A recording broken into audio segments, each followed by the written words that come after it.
देहरादून की बिगड़ती ट्रैफिक व्यवस्था को लेकर मुख्य सचिव आनंद वर्धन ने सचिवालय में उच्च स्तरीय बैठक की। बैठक में एकीकृत महानगर परिवहन प्राधिकरण सहित कई विभागों के अधिकारी मौजूद रहे। मुख्य सचिव ने साफ निर्देश दिए कि देहरादून के 10 सबसे अधिक जाम वाले चौराहों पर जल्द सुधार कार्य शुरू किया जाए।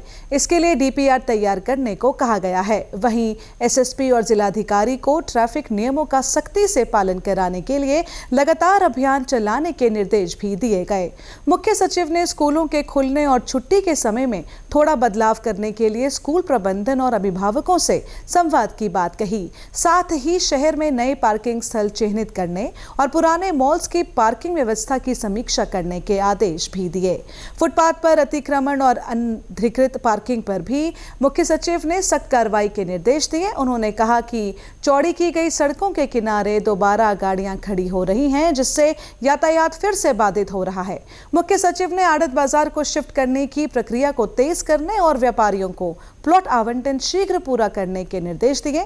इसके लिए एक निर्धारित कार्य कैलेंडर तैयार करने को भी कहा गया। चारधाम यात्रा की तैयारियां जोरों पर हैं और प्रशासनिक अमला लगातार व्यवस्थाओं का जायजा ले रहा है।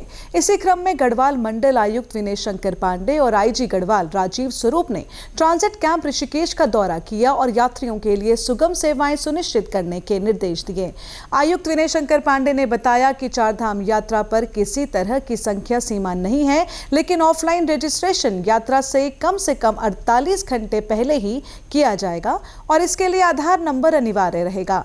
उन्होंने बताया कि मोबाइल टीमें धर्मशालाओं में जाकर पंजीकरण कर रही हैं ताकि तीर्थ यात्रियों को कोई असुविधा न हो। उन्होंने अधिकारियों को निर्देश दिए कि हर स्तर पर सुगम सेवाएं सुनिश्चित की जाएं। जैसा कि ये निर्णय उच्च स्तर पर लिया जा चुका था कि संख्या का कोई प्रतिबंध नहीं है और जो भी तीर्थयात्री आएगा उसको दर्शन का लाभ दिया जाएगा। बस फ़र्क इतना है कि ऑनलाइन जिसने करा लिया है एडवांस में वो तो अपनी सुविधा से करा चुका है, लेकिन ऑफलाइन रजिस्ट्रेशन में धाम से केवल 48 घंटे पहले ही हम रजिस्ट्रेशन करेंगे।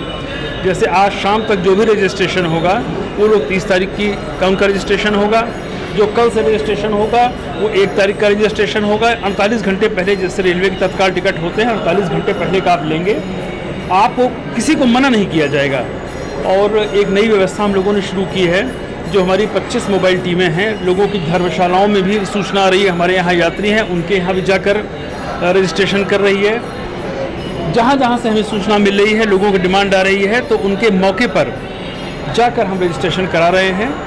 मेरे विचार से आप लोगों ने भी पूरा सुबह से देखा होगा, बड़े ही सुव्यवस्थित ढंग से ये रजिस्ट्रेशन का काम चल रहा है।